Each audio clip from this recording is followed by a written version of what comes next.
Good morning, everyone. It's great to be here. Yay!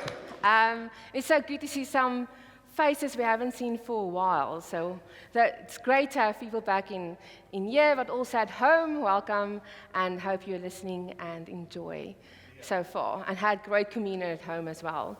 So we are busy with a series called Villains and Heroes.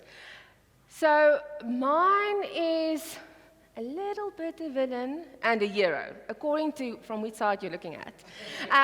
But for me, it is a hero. Some people are like, huh. But I'm just going to tell you about this story about this woman. And actually, her name is only mentioned 6 times in the Bible, and only in Judges 4 and 5. And that's it.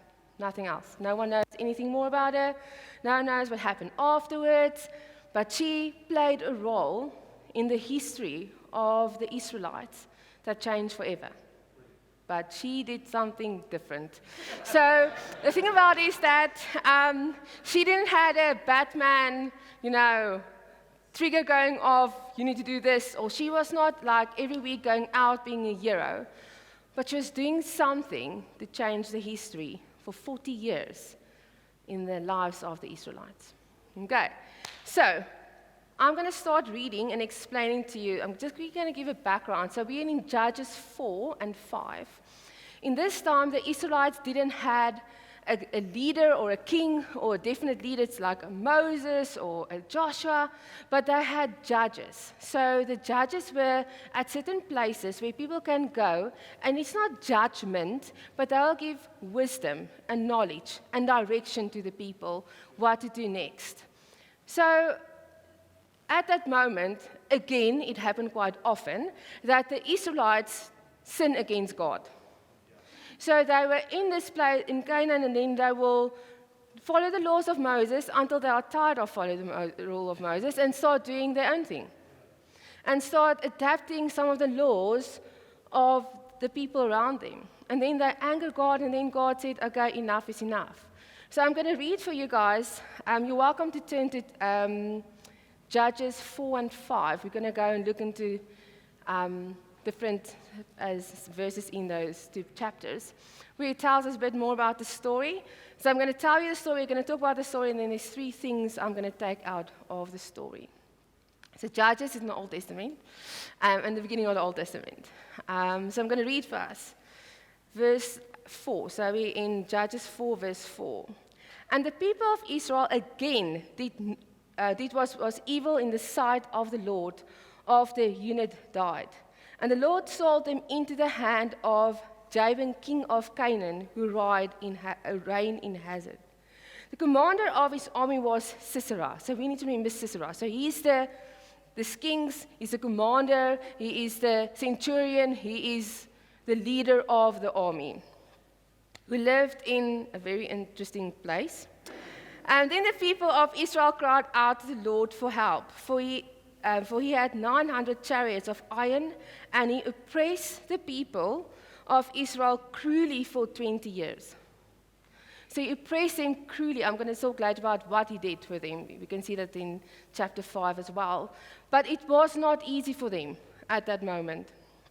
So it was war, there was battle, there was evil, there was cruelty, there was injustice going on, and the people of the Israelites were just calling out to God. So it was not a nice setting at this moment. It wasn't nice to be an Israelite.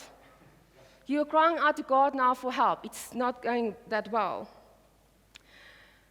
So some of us have heard a story about Deborah and Barak. Deborah was a judge. She's one of the judges in the book of Judges, and people come to her and ask for guidance, wisdom, and direction. And she got word from God saying that Barak must get the Israelites, they're going to fight against this Sisera and kill them all.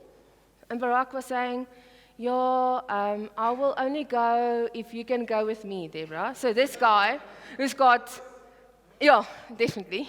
So this guy who's got many men behind him is too scared to go to Sisera. It tells us that Sisera was an evil guy.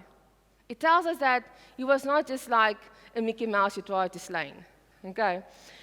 But, so in verse 9, and she said, I will surely go with you, nevertheless, The road on which you are going will not lead to your glory, meaning talking to Barak. For the Lord will sell Sisera into the hand of a woman. I like the sound effects. It's great. Go on. So out of the blue, in this chapter, out of the blue, in verse 11, it says, Now Heber, the Kenite, was separated from the Kenites, descendants of Joab, the father-in-law of Moses, and had pitched his tent as far away as the oak Azanan, which is near Kadesh. So in the story, somewhere they said about Heber, what does this play a role? Now, he's a Kenite. A Kenite, sorry, I'm just have a history lesson now, but I want to give you background. So the Kenites were not part of the Israelites. They're not part of the King Heber's tribe. So they were just there. Most of them were nomads, traveling around, getting food at places. Also, sometimes they were good craftsmanship, help other nations, but they were not part of this war. So it was the Israelites against Sisera, and they had war, but they were not part. They were just like hovering around in the country, pitching up a tent, live there, help people, or whatever they need to do, get some food, look after their flock, and move on. So out of the blue, they talk about Heber. We'll come back to that. So Barak is ready, and Deborah's going with him, and they're fighting Sisera. And they fight. It was a good battle going on. And Barak and his men slain all the guys of Sisera's army, except Sisera. And I'm going to read from verse 17. We're still in chapter 4. But Sisera fled away on the foot to the tent of Jael. Here comes my hero, or Jael. There's different pronunciations. I Google that, pronunciations of, and they will say differently. Let's go to Jael. The wife of Heber the Kenite. So again, we know he was running away. He sounds a little bit like Barak, but anyway. Runs away, go to the tent or the place where Heber and his wife was living in a tent. Heber wasn't there. Let's continue.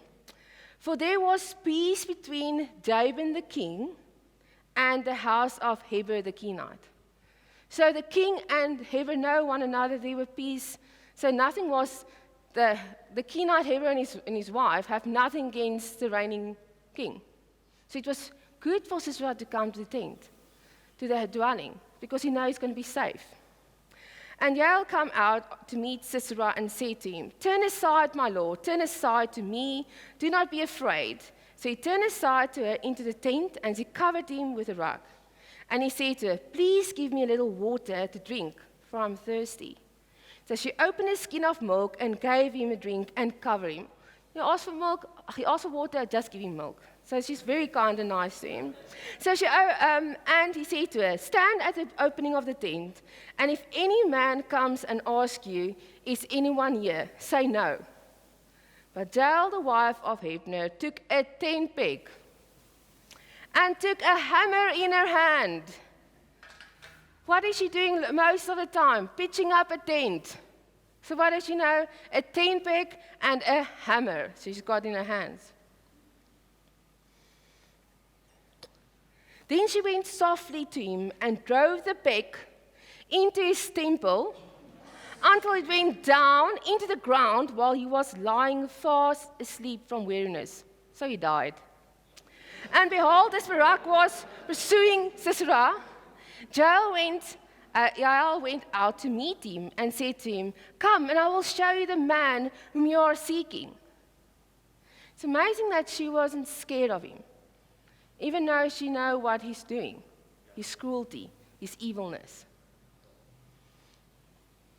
So he went into her tent, and there lay Sisera, dead, with a tent peg in his temple. And verse 23, and so on that day God subdued Jabin, the king of Canaan, before the people of Israel. And the hand of the people of Israel pressed harder and harder against Jabin, the king of Canaan, until they destroyed King Jabin of Canaan. For her killing Sisera, they got victory over the king. And if you go into chapter 5, verse 24, then Deborah sang a song about this victory, and she said, Most blessed woman be Jael, the wife of Heber the Kenite, the tent-dwelling woman most blessed. The tent-dwelling woman most blessed. Remember this, please. He asked for water, and she gave him milk. She brought him curds in noble bowls. She sent her hand in the tent peg, and her right hand in the workman's mallet. She struck Sisera, she crushed his head, she shattered and pierced his temple. And then in verse 30 it says, and the land had rest for 40 years. Because she was, whatever she was doing, now people can say, oh, she's a villain. How can a woman just take a tent peg and put it through the temple of another person who's sleeping, who's weary, who's tired? Yeah, if she was in the battlefield amongst the other men, no one would say anything if you take out a sword and cut someone else's head off. So that's why some people can say she's a bit of a villain, but for me, she's a hero. Okay, so what do we learn out of the story of Jael? It's only mentioned in 2 chapters in the Bible, named only 6 times. And I was thinking about this because when John said we made to get a character, I was like, I've always wanted to say something about Jael. Always. Even though it's not a very well-known woman. But it's easy to say yes, and then you start looking what you're going to say about her. So there are 3 things that I just believe that God put on my heart. And the first thing is place. The second thing is skill or talent. And the last one is fight. So the first thing is place. She needed to be a tent-dwelling woman. She needed to be at that tent when Sisera arrived. That was a place to be. That was the place she was supposed to be. And I know this is a bit out of context, but I was just reminded about that in Esther 4 verse 14 when Mordecai said to Esther, maybe you're made for such a time as this. Maybe you need to be in this place. And I want to encourage you guys, where you are, where you work, maybe that's the place where you need to be right now. And I want to talk to the moms. Probably Jael was also having children, being around, making sure the tent is ready for her when her husband comes back. Make sure there's food. She got milk. She probably have a goat or 2 taken care of. Maybe they have a little bit of field or crop. So she was just there. And it's not just there. She was where she's supposed to be. So for any one of us, the place where you are now, meaning your job, meaning where you physically live, where you're in relationship, that place, that's where God wants you to be right now. To do for something bigger than just yourself. Jael maybe didn't know what's going on. Or she probably knew what's going on, but she wasn't like, I'm going to wait here now for God to do something. She was just doing a thing. And this guy came, and she killed him. Okay, so she was on the place. She was there where she needs to be. And I want to encourage you guys where you are at. Stay-at-home mom, being an artist, being a CA, being a doctor, being a rep, being a whatever you do. Be content where you are, not saying that dream bigger, but ask God, God, use me here. This is my place, where I'm at this moment. I'm not saying you to stay there forever, but at this moment, that's where you are, and that's where you can have an influence. The next one I want to talk about is skills and talents and gifts. So I have imagined for the last 6 weeks what happened in the tent. Because she was standing outside now, he's sleeping, and she realized, I need to kill him. What do you do? So the easiest thing is, I can imagine that this guy was weary and tired. He took maybe off his knives and his swords and his everything and just lying there. She could just say, oh, I can take the sword and kill him. But she's not used to using a sword. She's not gifted in using a sword. She's not gifted maybe using a knife because she's not in battle. What she's gifted in is a tent peg and a hammer. And to use her tent peg and a hammer to do what she needs to do. The thing about it is that in life, let me just start with this story. So when people coming up here playing on the band, I'm always like, oh, it's beautiful, wonderful, because I don't have any talent in music. When they put this thing on, I feel like a rock star, but I'm not going to sing. But my whole life, I envied people who is musos. These I just open up a mouth and there comes hallelujahs out and the angels start singing. And someone at the drums, it's just like amazing. And my whole life I was just like, I cannot sing. I cannot play a music instrument. I've tried, it didn't work. So when I studied, we were like in outreach teams and there was a band. And when someone plays like the violin, then I will take the violin and say, please take a photo of me. And so I had an album of playing like 25 instruments because I'm just like photoing everywhere I go. And I put it on a coffee table, and then I live in Hermanus, and I moved to Hermanus, and then when I moved to Hermanus, so it's on the coffee table, and people think like, this girl is a muso. She can play so many instruments and all of that. She's going to be in our worship team. And for a moment, it felt like, oh, I'm going to be in the worship team. But I actually know that that's a big fat lie. I cannot play a music instrument. But the thing about it is that I needed to realize, Wou-Mari, maybe there's other talents and gifts you can go for. Maybe there's other things you can do. There's other skills. There's other talents that God gave you to do and to work with. And to, like in Matthew, where the guy gave out the talents, and you can work with your talents to make it more. And I want to encourage you that stop looking at someone else's talents. She could have thought, take the sword and kill this man. But she used to a tent peg. She used to a hammer. She used that. And I want to encourage you guys. Boom. So I want to encourage you guys to use what is your gifting. The world needs your gift. The world needs your talent. The people in your workplace need your talent. The people where your children plays, they need your talent. They need your gift. I want to encourage you guys, those of you who forgot about your gifts, or just putting aside because life is too busy.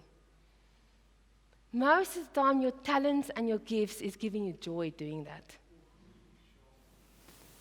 If you're tired of life, make time for your gift. Make time for your talent. The other day we had I was talking to people about Center Church, and we are so well resourced by people's talents. If we need a video, these people can make a video. If we need a band, we have a band. If we need tech, we have tech at the back. If we need someone specialized in something, there's someone to call on the list. Guys, we are so well resourced because of our talents amongst us. We need a new internet link going up for people attending Just Call Chris and he makes something happen. So that is what it happens. We are so well resourced. I want to read for us out of first go. In 1 Corinthians 12, verse 5 to 6. There are a diversity of gifts, but the same Spirit. There are difference of ministry, but the same Lord. And there are diversities of activities, but the same God who works all in all. So we can bring our resources. This city needs our resources, our gifts, our skills, what we do. And then I want to read again also out of 1 Peter 4, verse 10 to 11. But I want to say something. There's a quote on my mirror in my bedroom, and it's someone said something on a meeting, and I was just like, but I rephrased it a little bit. And it says, use your life to live out your purpose. Because many times we say, I will do this, and on Sunday I will live out my purpose. I will give my gift. Let me just finish until I retire, then I will do this. Use your life to live out your purpose. It's not I switch on, I switch off. And it's not like a purpose, that angels are dancing and duvet and telling you what to do. Just live what you need to do. Live out your talents. Live out your gifts. So back to 1 Peter 4, verse 10 to 11. Be hospitable to one another without grumbling. As each one has received a gift, minister it to one another as good stewards of the manifold grace of God. If anyone speaks, let him speak of the oracles of God. If anyone minister, let him do it with the ability which God supplies. But in all things God may be glorified through Jesus Christ, to whom belong the glory and dominion forever and ever. So we got these gifts to glorify God. We got our skills to glorify God. We got our abilities to glorify God. Maybe this afternoon, after you had, or before you have your nap, or after your Sunday nap, just think about, what skills do I have? What abilities do I have? What talents do I have? What can I do with it? And I don't want to put a weight on you, what do you do with it? It's just what do you do with it? Do you actually use it? Do you actually enjoy it? Do you actually give it so that other people may enjoy God's miracle? Because if you're doing it to God, and that's why God can be glorified, not me, not how I sing, because but how I do what I do, so that God can be glorified. The last one I want to talk about is fight. And there was one girl just sitting here, and the teacher said, love justice. I'm quite serious about this one, is to fight injustice. What happened is Sisera and his men, after they had a battle with the Israelites, they will take what is left and divide it between them. And then they will take the women and the children and divide them to each soldier. It says actually in chapter 5, 1 or 2. And then they rape them and make them slaves. So that was big injustice was being done to women and to children and to the Israelites in general. And I think sometimes when Jael, because she knew what's going on, maybe it was that fighting injustice of this guy and his men who is acting unjustly towards people. And I just want to ask you, are we fighting injustice? Or are we just that's life? Oh, I'm not going to make a difference. And I don't want to put people on the spot, but I know there's people in this church fighting injustice every day. I want to encourage you guys. Don't look back anymore. Don't look, I don't see that. Oh, this is just happening everywhere. Maybe in your life, in your circle of friends, your circle of environment, fight injustice. I want to read for you out of Isaiah 1, verse 17. 17 according to the King James Version. Learn to do good. Seek justice. Rebuke the oppressor. Defend the fatherless. Plead for the widow. I want to encourage all of us. Where we are, let's fight injustice. Let's stand against that. It's not like I'm going to have a whole thing going on here, but out of the story of Jael, there's so much things we can take out of, and I just touched 3 of them. Your place, where you are, work with it. Where you are, encourage people. Where you are, if you are doing, even if it's in a Zoom call because you're not going to the office anymore, even if it's if you're a teacher in the classroom, if it's your mom at home, your children at home, if you're a dad, your family, maybe you're a CEO of a company, then there. But make a difference in the place where you are. Be content where you are. Second one was about skills and talents. Guys, look, go and find your skills and talents. Enjoy it. The other night I was at a place where we all did creative things. It was so nice because this person explaining, and we enjoyed so much because it's something else.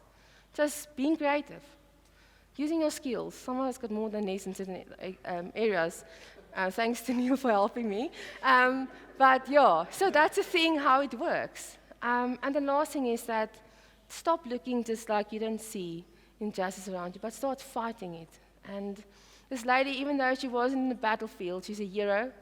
and she's a warrior woman. She changed the cause of the Israelites for 40 years because she just did what she was supposed to do where she was, using her skills and fighting injustice. Thank you so much for joining us. You might be asking yourself the question, how can I take this further? Firstly, you can send us your contact details to cindy@centerchurch.co.za, where we can include you in our online connect groups and you can receive our daily devotional. Secondly, you can hop on our website where you can access previous sermons and find out more about who we are at Center Church. Thirdly, if you consider yourself as part of Center Church, we want to thank you so much for your ongoing financial partnership. The banking details are on the website. Thank you so much for joining us and hope you have an amazing Sunday.